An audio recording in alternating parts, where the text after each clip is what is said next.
जय वीरकारा बजरंगी, हर हर हर हर महादेव। आप सभी के परिवार के ऊपर महादेव की कृपा और बजरंगबली का आशीर्वाद हमेशा बने रहिए। जो आज का मेरा विषय है वार्तालाप का, दरअसल एक सच्ची कहानी है और इसमें कई उतार चढ़ाव आएंगे कहानी में कि कैसे ताड़खेती गोयल देवता अपना स्थान पर न्याय करते हैं, कैसे माता उनके स्थान पर विफल होती है और कैसे चमड़खानी गोयल देवता उनके स्थान पर विफल होती है और क्या राज था और सच्ची घटना है। इसमें मैं कुछ भी अपने मन से नहीं मिलाऊंगा और बीच में मैं उनका भी साक्ष्य दूंगा जिनके माध्यम से मुझे कहानी आई।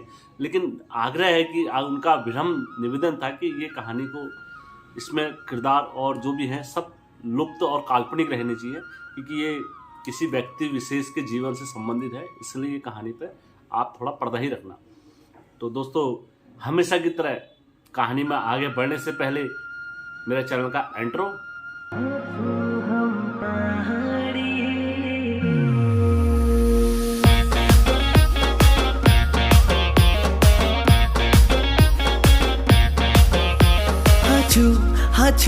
हाचू हम पहाड़ी। मैं ज़्यादा ना बोलते हुए सीधा आज की कहानी में आता हूँ, सच्ची स्टोरी पर। ये जो स्टोरी है मेरी आज की, ये डावर गांव है और रानीखेत में ही आएगा। रानीखेत अल्मोड़ा जिला में आएगा। एक डावर गांव है। डावर गांव में एक वृद्ध महिला रहती थी और उनका नाम मैं अंकित करता हूँ, जिनका नाम भागुली था और उनकी बहू का नाम लीला था और जो लीला की पुत्री थी उनका नाम मधुली था। कहानी इस तरीके से है, जो सच्ची घटना है। इस तरीके से हमारे पहाड़ों में आप सभी को पता है पितृदोष रहता ही है। अब पितृदोष को दूर करने के लिए हमारे जो बुजुर्गों ने रहा रीति बनाई है, ये हमारे पूर्वज आज भी उसी रहा रीति में चलते हैं और इस विविधा और संकट को अपने दूर करते हैं अपने जो रहा रीति के अनुसार, और उनको फायदा भी होता है ये करके। तो इसी प्रोसेस में अपने पूर्वजों के रहा रीति में सब चलते हैं। तो इनकी एक आमा आती है पितरणी, और वो पितरणी आती है तो ये सभी लोग घर में एकत्रित होकर यात्रा लगाते हैं और यात्रा लगाने के बाद वो पितर को कहाँ छोड़ देते हैं, हरिद्वार छोड़ देते हैं। और वहाँ से जो वो आमा होती है, वो आमा इन सबको आशीर्वाद देती, कहती है तुम राज रहे, खुश रहे और अपन नाम कमाया, जहाँ जहाँ मेरा वंश उन सब पार मेरा आशीर्वाद रहेगा। मतलब जहाँ जहाँ तक मेरे कुल चलेगा उन सब पर मेरा आशीर्वाद। यात्रा जो होती है वो समाप्त हो जाती है। समाप्त होने के बाद सब अपने अपने घरों को आ जाते हैं। कुछ समय पश्चात उस घर में वही बेचैनी, वही चैन, वही सब कुछ चलने लगा। किसी को घर में कोई सुख में नहीं है, कोई शांति में नहीं है। तो इसी तरीके से ये प्रोसेस चलता रहा। तो चमड़खान जब गए थे तो एक पर चमड़खानी गोयल देवता नाचते थे, तो वो व्यक्ति को बुला के ले गए अपने वहाँ। तो बुला के ले गए। बुलाने के बाद जब वहाँ यात्रा लगी, यात्रा प्रारंभ होने के बाद जो आसन वगैरह लगाया जाता है चमड़खानी देवता का, वो लगाया और न्योत करा। न्योत करने के बाद यात्रा लगी नियम अनुसार लगी। तो उन्होंने कहा भैया हमने ऐसा ऐसा है, हमारी पुत्रानी तो वहाँ छोड़ रखी है और हमने हरिद्वार चले गए। तो फिर चमड़खानी गोयल देवता भी नाचते हैं। चमड़खानी गोयल देवता कहते हैं ऐसा है, तुम्हारी जो ये पूछ है, ये पूछ कहाँ दी जाएगी? ये दी जाएगी ताड़खेत में दी जाएगी और ताड़खेत में इस पूछ को मैं ही संपन्न करूँगा। कहते हैं ठीक है, फिर आप इस पूछ को करो संपन्न, और संपन्न करने के बाद ये ताड़खेत में चलते हैं। अब जो गुरु था वहाँ का, अब गुरु कई बार ताड़खेत में गोयल देवता के वहाँ जागर लगा चुके थे और कई बार ताड़खेती गोयल देवता के वहाँ पर इन्होंने उधर के लोगों का भला करा था। इसी तरीके से ये चलता रहा। जब गुरु के कानों में ये बात पड़ी तो गुरु ने कहा ऐसा है, ताड़खेत का अगर मामला है तो ताड़खेती गोयल देवता ही करेंगे इसका फैसला, फिर चमड़खानी गोयल देवता वहाँ का फैसला नहीं करेंगे। तो चमड़खानी ने कहा ठीक है, फिर जो वहाँ का प्रोसेस होगा वो करेंगे और हम इस चीज़ के लिए तैयार हैं। तो सारे हमारे पहाड़ों में होता है, तो सारी पैरणी बोलते हैं हमारे वहाँ पहाड़ों में, तो सारी पैरणी को बुलाया जाता है। इधर उधर से अपने छोड़ से अपने ढोल नगारे लेके सब वहाँ पर पहुँचते हैं। तो जो वहाँ का प्रसिद्ध डंगरिया था ताड़खेत का गोविंद देवता, जिन पर अवतरित होते थे, तो उनको नियुक्त करा गया। उन्होंने कहा कि यार गुरुजी ऐसी ऐसी बात है कि ये ताड़खेत का मामला है, ताड़खेत के इनके घर के इष्ट हैं, तो चमड़खानी गोविंद देवता इनका फैसला भेद खोले हैं, तो क्या ये हो सकता है? तो उन्होंने कहा ताड़खेती गोविंद चमड़खानी गोविंद देवता तो आ सकते हैं, उनका स्थान है, ऐसा कुछ नहीं है, लेकिन जो फैसला और जो राह रीति करेंगे वो ताड़खेती गोविंद देवता करेंगे, बाकी तो सबको जो जगह जगह के मालिक हैं चमड़खानी भी। तो उन्होंने कहा ठीक है। तो एक महिला थी, मैं नाम नहीं लेना चाहूँगा, वो रामनगर से थी, तो उन पर माता अवतरित हुई थी, न्योतार की माता अवतरित हुई थी, तो उन्होंने भी इनको बहुती लगाई, तो वहाँ से भी इनको राहत मिली थी। तो इन्होंने उनको भी बुलाया था यात्रा में। उन्होंने कहा ठीक है मैं भी आऊँगी। तो अब होता ही है, माता की अगवानी हुई, माता सब माता की अगवानी हुई, सारे जितने भी होते हैं, तो उन पर भी नई नई माता अवतरित हुई थी। तो ताड़खेत में दोबारा से माहौल बनाया जाता है, और माहौल बनाने के बाद सारे सजाया जाता है शाम को, और सजाने के बाद यात्रा लगना प्रारंभ होती है। अब जो स्थान वहाँ पर ताड़खेती गोविंद देवता का था, उसी स्थान पर सभी लोग बैठ गए। जो दास था गुरु, तो गुरु ने कहा ऐसा है, ये स्थान आप लोगों का नहीं होता है, ये स्थान केवल ताड़खेती गोविंद देवता का होता है, आप लोग नीचे पहरवी में आओ, आप लोगों का आसन वहाँ पर लगता है हमेशा से।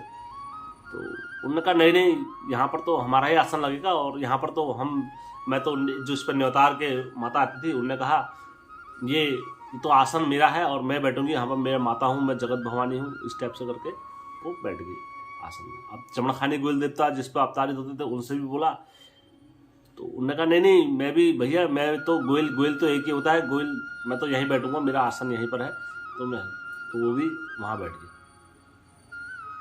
और ताड़खेती गोविंद देवता भी अपने सिंहासन पर, अपना जो उनका गद्दी के होते हैं, गद्दी के मालिक होते हैं, उस पर विराजमान हो गए। तो अब ताड़खेती गोविंद देवता ने अब सबको बोला, फिर उन्होंने कहा भैया लगाओ, फिर अब यात्रा स्टार्ट करो गुरुदेव। तो पहले मैया की चाल लगी, के सब साई धरा नरुगी नारायण सेतु देवानुगी देवी शिरा माझा धरो मैया ओ साई धारा। मैया नाची नाची नाची, जैसी मैया अवतरित हुई और चढ़ा से कूद के नीचे गिर गई, भद्राया के नीचे गिरी। जो नीचे गिरी वो शुक्र मानो भगवान का कि जो माता ने लाज बचा दी है, इज्जत बचा दी उनकी, कि उनका पाँव टूटने से बच गया और धोनी में गिरने से बच गई माता रानी। क्योंकि जो ये मैं बाद में आपको बताऊंगा कि किस लिए हुआ, कैसे हुआ करके, लेकिन मैं कहानी पर आगे बढ़ रहा हूँ। तो जैसे ही वो नीचे गिरी, तो उसके बाद वो अपना आसन नीचे पकड़ लिया उन्होंने, जहाँ नीचे आसन में था। तो माता नाची, माता नीचे आसन में बैठ के अपना वहाँ पर से नाची, उन्होंने अपने बोल बच्चन दाढ़ी वगैरह फेंकी। उन्होंने कहा गुरु मैं यहाँ पर ठीक हूँ और मैं इधर ही बैठूँगी। फिर चमड़खानी गोविंद देवता नाचे, बीच में चमड़खान की ढाक ला रहे जो मामू क्या कारी से माता मान जाल गोरी से मामू की ढाक ला रहे चमड़खान में प्रजा चमड़ा खाना ढाका बड़ी रे जा तेरी यादा ढाका बड़ी रे जा चमड़ा खाना ढाका चमड़ा खाना ढाका बड़ी रे चमड़ा खाना ढाका बड़ी रे चमड़ा खाना ढाका बड़ी रे मामू की जय मामू की करके नाचे। तो वो भी जैसे नाचे, भगड़ा वो भी नीचे गिर गए उस स्थान से। जब वो भी नीचे गिरे, धगड़ा से नीचे गिरे, तो वो भी असमंजस में पड़ गए। उन्होंने कहा ये क्या हो रहा है यार, कि और ऐसा लगा कि कैसे किसी अपार शक्ति और अपार ऊर्जा ने उनको नीचे, मतलब जब उनसे ये हुआ, तो ये वार्तालाप बाद में हुई तो उनकी, तब उन्होंने बताया ये बात को। तो ऐसा लगा कि किसी अपार ऊर्जा ने जैसे उनको उठा के नीचे रख दिया हो। तो इतनी जोर से गिरे, तो उनकी भी मतलब एक इज्जत बदनाम होने से बची कि यार देवता अवतरित हो रहे हैं। और क्योंकि मनुष्य जो कुछ भी करता अपने अहम और अहंकार में करता है, बाकी तो देवता हर हमेशा निर्बल भाव से रहता है। देवता कभी नहीं कहता मेरा इतना बड़ा सम्मान हो, मेरा वो हो। देवता तो मैं खुशी फुलमन जोगी होते हैं। मैं उनको अगर फूल से भी पूछ दोगे तो उसमें भी खुश रहते हैं। तो जब वो भी नीचे गिर गए, तो फिर उनने भी आसन नीचे का पकड़ लिया। शायद जब लगी ताड़खेती गोविंद देवता की चाल, बुढ़िया की धाद जो पड़ गे हो रे रजा हले हाल राय को नाती झाल राय को पूत माता कालिका को सपूत हले चंपावती राजा हले शायद जय मेरो कही जय रजा न्याय को फैसला। पर जितने भी उन जो बच्चे वगैरह थे सब अपना दाढ़ी वगैरह और जय मामू की करके इसरे आश्रय वगैरह सब देते हैं, सबको वहाँ पर खुशी के मारे करते हैं। तो जब ताड़खेता गोल देवता जब नाचते हैं तो आप उनसे पूछते हैं कि यार ये क्या हुआ, माता कैसे गिर गई और ये कैसे गिर गई। तब ताड़खेते गोल देवता बोलते हैं नाम और स्वरूप तो सबके एक ही हैं, लेकिन स्थान का भेद होता है। स्थान पर जिस किसी का स्थान का जहाँ पर जो नाम पड़ा रहता है उसी स्थान पर उसका वासा होता है।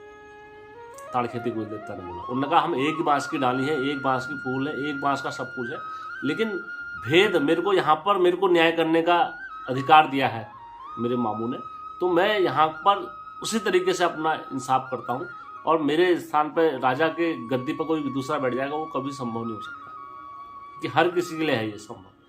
तब जाके वो हुआ क्योंकि आदमी क्या कर रहा था, अपने माता क्या कर रही थी, वो न्योतार की माता थी। माता कभी अपने पुत्र के सिंहासन पर नहीं बैठती। अगर माता होगी, अगर उनका पुत्र अगर सिंहासन राज धर्म के सिंहासन में बैठा होगा तो वो कभी माता अपने पुत्र के सिंहासन में नहीं बैठेगी, रहेगी माता नीचे बैठेगी, सजेशन देगी अपने पुत्र को, तब वो माता है। और माता अगर कहेगी मैं पुत्र तेरे सिंहासन में बैठूंगा तो फिर वो अहंकार बोलता है आदमी का। तो उसी प्रकार ताड़खेती गोल देवता ने सबका अहंकार दूर करा और फिर जाके उन पर गया, अपने जो वहाँ के जिनके कुल के इष्ट ताड़खेती गोल देवता थे, फिर उनके पास गए। जब वहाँ पर पहुँचे ताड़खेती गोल देवता तो उन पर अपना नीर मोती सब छड़ गए। उन्होंने कहा प्रभु हम तो सब कुछ करके आए, फिर ये भेद कैसा आया, तुम्हारा दोस्त चमड़खानी ने बताया है। तो उन्होंने कहा चमड़खानी ने बताया तो ठीक है, मैं चमड़खानी झूठ नहीं बोल सकता, कभी वो न्याय का राजा है, प्रपंच का हर जगह चमड़खान का नाम है और ऐसी नहीं है। तो उन्होंने कहा ऐसा क्या भेद रह गया जो हम अब ये कह रहे हैं कि तुम्हारी जिसको तुम साथ में जब हमारे साथ में थे गोल देवता, क्योंकि तुम तो हमारे घर के इष्ट हो, हम हरिद्वार ले गए, हमें अपनी पितरानी को छोड़ के आए वहाँ पर, और छोड़ के आने के बाद आज ये कह रहे हैं वो पितरानी की कॉल है। मैं अपने मुँह से बोलता तो तुम मुझे दोषी करार देते, क्योंकि तुमने ही बोला तुम ही कर लो। तो आप चमड़खानी ने खोल दिया भेद, तो सारा भेद बताते हैं तुमको। तो उसके पश्चात जब कहते हैं ऐसा है जो तुम्हारी पितरानी है, उसने जब उसका एक कॉल हुआ था तो उसने बोला था हे गोल देवता कि क्या नाम कहते हैं, मेरा अगर ये कार्य संपन्न हो जाएगा और मेरा ये कार्य अगर पूर्ण हो जाएगा तो मैं तुम्हें एक बकरा चढ़ाऊंगी। तो अब गुरु बोला कि क्या नाम कहते हैं प्रभु ये तो एक गोला लेकर आए हैं, अब बकरा तो कहाँ से लेकर आएंगे। तो उन्होंने कहा, गोल देवता ने कहा वो तो चलो, फिर उन्होंने कहा तो सभी ने कहा ये तो बाद में बताएंगे, पहले भेद तो खोलो, क्या चेक करे क्या चेक करे। उन्होंने कहा हम कैसे मान ले कि ये पितरानी ने कहा है करके, हम तो उसको हरिद्वार छोड़ के आ गए। अगर वो पितरानी ने अगर कहा होता ऐसा तो ये सारी नौबत नहीं आती। तो वो सब असमंजस में पड़ के सारे वहाँ ने कहा हाँ यार, जब इसको एक व्यक्ति को हरिद्वार छोड़ के आ गए, वो सब कुछ कर आगे हरिद्वार ने ला के आए, उसने एक बार भी नहीं कहा कि मैंने गोयल को वहाँ पे ये कह रखा है, तो हम कैसे मान ले ये बात को। अब ये ताड़खेत मंदिर में चल रही है सभा, ताड़खेती गोयल देवता नाच रहे हैं। तो उन्होंने कहा ये चमड़खानी गोयल देवता है और ये कभी झूठ नहीं बोलते हैं, इन्होंने अगर कहा है तो ये बात सत्य होगी। तो उन्होंने कहा नहीं, हमने कहा तो है इन्होंने, लेकिन क्या नाम कहते हैं इस बात को प्रूव भी करें ना, फिर तभी तो हम मानेंगे हाँ यार गोल देवता ने कहा है करके। तो फिर ताड़खेती गोल देवता ने कहा ठीक है, फिर तुम्हारी मर्जी है तो मैं यही करता हूँ, तो मैं पहले विश्वास दिलाता हूँ अपनी जनता को, तब जाके तुम मानोगे। उन्होंने कहा हाँ पर वो हमें विश्वास। उन्होंने पकड़ी दाढ़ी अपनी, उन्होंने गुरु इस चीज़ का साक्षी कौन कौन रहेगा, ये दोबारा से मैं सारी चीज़ें खोलूंगा। तो उन्होंने कहा, गुरु ने कहा अब भैया प्रजा को विश्वास है तो प्रजा ही साक्षी रहेगी इस चीज़ की, हमें तो विश्वास है गोयल पे। उन्होंने कहा ठीक है। उन्होंने मारी पकड़ी दाढ़ी, और दाढ़ी पकड़ने के बाद जिस पर पहले हरिद्वार नहरा के लेके आए थे जिसको, उस पर नहीं नचाया, जो उनकी लड़की थी मधुली, और मारी 3 दाढ़ियाँ उधर मधुली पर, और खड़क से क्या हो गई, मधुली नाच गई। और मजूली नाच गई, नाचते नाचते नाचते नाचते नाचते नाचते नाचते नाचते राजा जी मुझे माफ़ कर दो, राजा जी मुझे माफ़ कर दो, राजा जी मुझे माफ़ कर दो। वो उनके चरणों में आ गई। 18 साल की लड़की। अब 18 साल की लड़की को क्या पता कौन राजा कौन क्या है, तो सीधा चमड़खानी के गाँव में गई। उन्होंने कहा मुझसे गलती हो गई, चमड़खानी गोविल देवता मुझसे माफ़ कर दो, मुझे माफ़ कर दो। फिर गई ताड़ी खेती गोविल देवता के पास। उन्होंने कहा ताड़ी खेती गोविल देवता मुझे माफ़ कर दो, मैंने तुम्हारा भाग लुकाने की हिम्मत करी और कोशिश करी, और मुझे बहुत बड़ा पछतावा हुआ आज, और मुझे तुमने बाहर पकड़ दिया। अब उन्होंने कहा अब मैं तेरे को जाने नहीं दूंगा, अब मैं तेरे को जाने नहीं दूंगा, अब मेरा पहले भाग आएगा तब जाके मैं तेरे को जाने दूंगा। तब फिर पितरानी ने कहा कि उन्होंने कहा अब जो लोग थे उन्होंने कहा वो कैसे मानेंगे यार कि यार यही वही नाच रही करके। उन्होंने सोचा भूत पित्ते कुछ भी नाच रहा। तो उन्होंने कहा मैं तुम्हारी अब ईजा बोल रही हूँ और चला और क्या नाम कहते हैं तू इस चीज़ को कर। तो उन्होंने कहा मैं कैसे मान लूँ मेरी ईजा बोल रही करके। तब उसने बताया, लड़की ने 18 साल की, उन्होंने कहा तू अपनी माँ को नहीं मान रहा है, तेरी माँ ने तेरे साथ 1 रुपया जब तूने चोरा था तेरे को 2 थप्पड़ मारे थे मैंने, याद है? भूल गया तू?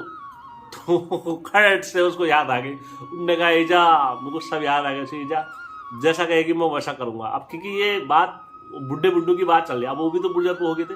तो उन्होंने कहा मेरे को याद आ गया ईजा, मैं समझ गया। उसके आँख से आंसू आ गए। उन्होंने कहा मेरी ईजा ही है। तब जाके उन्होंने कहा ईजा मैं कैसे क्या करूँ तेरे लिए, क्या तेरे को कैसे तारूँ ईजा ये बता दो। उन्होंने कहा ये गोयल का जो भाग होता है वो भाग दे दे, मैं तर जाऊंगे समझ ले। तब जाके फिर उन्होंने कहा हम नारियल में पूछेंगे ना, नारियल में क्यों होता है, नारियल क्या होता है? नारियल तो अहंकार के लिए होता है, कॉल का हिस्सा मैं नहीं छोड़ता हूं। देखो दोस्तों एक चीज मैं इसमें आपको बता देता हूं, कोई भी मनुष्य व्यक्ति कोई भी होता है, जैसे मैं ही हूं, मैं कभी भी अपनी मेहनत का पैसा नहीं छोड़ता हूं, चाहे वो 1 ही रुपया क्यों ना हो।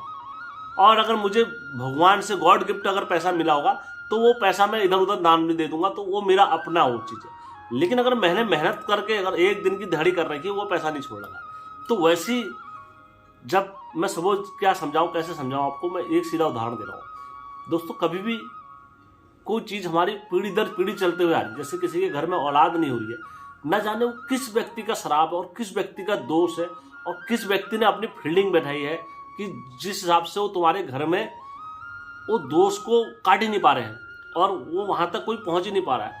तो जब आप गोयल देवता के सामने या किसी के सामने कोई पुकार करते हो कि गोयल देवता हमारे इस दोष को अगर तू काट देगा तब मैं तुझे मानूंगा तू गोयल है, तो तब जाके गोयल देवता क्या करते हैं, उस दोष को काटते हैं। और उस दोष को काटने के लिए ना जाने कई व्यक्तियों से लड़ाई करनी पड़ती है और कई व्यक्तियों के पास में जाना पड़ता है, कई लोगों से उनकी मन्नतें करनी पड़ती कि यार मेरे ये भक्त है और मेरे भक्तों का ये दोष और विपदा ये पाप काट दे तू। अब दोस्तों मेहनत ही करिए ना। अब मेहनत करने के बाद जब तुम्हारे कुल में वो चीज सक्षम हो जाता है, सब कुछ हो जाता है, फिर तुम क्या करते हो, फिर गोयल को भूल जाते हो कि यार गोयल को हम क्यों दे पूजा, गोयल ने क्या थोड़ा करा, हमारा गोयल ने थोड़ा करा, ये थोड़ा करा। तब गोयल कहता मैं अपना वैसा हिस्सा तो छोड़ दूंगा जो तुमने बोला, लेकिन अगर जो मेरा भाग का है और जो मेरी मेहनत का हिस्सा है मैं उसको नहीं छोड़ूंगा। तब जाके ताड़ी खेती गोयल देवता कहते हैं जो ये मेरी मेहनत का हिस्सा है और ये मेरी मेहनत की अपना मैंने ये करा है, तुम्हारे दोस्त काटे थे, मैंने सब कुछ करा था, ये मेरा वो भाग का हिस्सा है, ये तो मैं अपना लेके रहूंगा। और तुम कहोगे गोले में मैं दे दूं करके, ये नहीं हो सकता।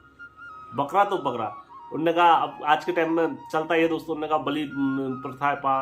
उन्होंने कहा मैंने तो नहीं कहा तो अपनी पितरानी को पकड़, मैं गलत थोड़ा हूँ, तुम मेरे को थोड़ा मेरे से कुछ नहीं कहो, तुम ये करो वो करो। मैंने कहा इसको पकड़ो, अपनी पितरानी को पकड़ो। इसने क्यों कहा मुझे कि मैं बकरा चढ़ाऊंगा, ये तो मुझसे बोल सकती थी फूलमन जोगी है तो मैं फूल का सेव घंटा चढ़ा दूंगी या कुछ भी चढ़ा दूंगी, तो वही मैं मानता। लेकिन अब इसने बोला बकरा, तो मैं बकरा, भैया मैं तो देव हूँ, मुझे तो वही चाहिए जो बोला है। तो दोस्तों फिर सब लोग वहाँ पर सभा में संतुष्ट होते, कहते ये बात सही कह रहे हैं गुरु जी और इस बात को तुम्हें सबको स्वीकार करना चाहिए सत्य। तो फिर बोलो ताड़ी खेती गोयल देवता और चमड़ाखानी गोयल देवता ने अपनी निर्मोही महाप्रसाद पर छिड़की।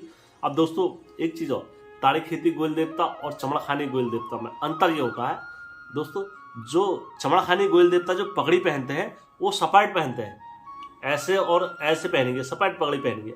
और ताड़ी खेती गोयल देवता अगर किसी पे नाचेंगे तो जो उनकी पगड़ी रहेगी वो चांद जैसा रहेगा, सुंदर आकार रहेगा और चांद जैसा आकार रहेगा और वो नग मस्तक में ऐसे चलेगा चांद जैसा। अब ताड़ी खेती गोयल देवता का स्थान कहाँ तक है मैं वो आपको बाद में बताऊंगा, चमड़ाखानी का स्थान कहाँ तक है और कहाँ कहाँ तक फैले हैं चमड़खानी गोयल देवता। मैं एक हल्का सा हिंट देता हूँ। जो हम ताड़ीखेती गोयल देवता होते हैं वो कभी लड़की पे नहीं जाते हैं, चाहे कहीं भी उनकी लड़की रहेगी। हाँ, बधाई उनको लड़कियां वहां दी जाती है।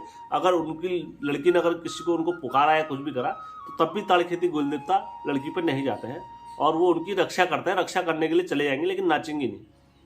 लेकिन अगर चमड़खानी गोयल देवता जहां जहां तक केल होगी और उस केल में अगर लड़की ने आंसू डाल दिए तो उस घर की ईंट हिलाने का दावा रखते हैं चमड़खानी गोयल देवता।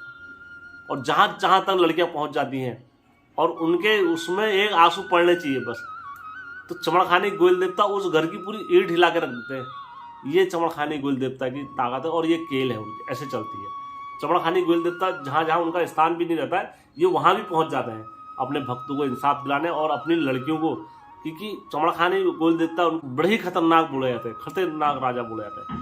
इंसाफ करने में और न्याय दिलाने में इनका प्रचंड ऐसा चलता है कि दोस्तों सब नतमस्तक होते हैं प्रचंड इनके सामने, क्योंकि ये खुद ही इतने बड़े राजा होते हैं, इनका खुद का न्याय चलता है चमड़खानी गोयल देवता। तो दोस्तों मैं आशा करता हूँ आप लोगों को काफ़ी जानकारी मिली होगी और यदि मुझसे कहानी सुनाने में कहीं पर कुछ भी अगर हुआ होगा तो दोस्तों मैं आप लोगों के सामने नतमस्तक हूँ और मैंने अपने तरह से एक प्रयास करा है, अपने उत्तराखंड के देवभूमि के देवी देवताओं की कहानी सुनाने का प्रयास करा है। ठीक है दोस्तों, धन्यवाद। यदि आप लोगों को लगता होगा कि हेमचू पहाड़ी चैनल एक अच्छा चैनल है, एक अच्छी पहल है, तो मेरे चैनल को लाइक, सब्सक्राइब और दोस्तों शेयर करना कतई मत भूलना। यदि आपके पास भी कोई आपके वहाँ की ऐसी कोई सच्ची कहानी और स्थान की कोई ऐसी मन मोहने वाली कहानी है कि यार जैसे हमारे सारे उत्तराखंड वाले देवभूमि वाले सुने, तो आप मेरे चैनल के साथ भेज सकते। ठीक है दोस्तों, धन्यवाद।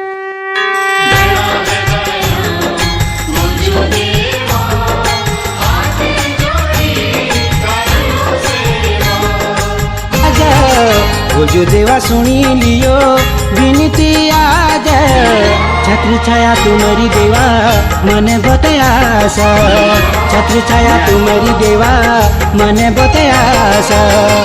जो देवा सुनी लियो विनती आज, जो देवा सुनी लियो विनती आज।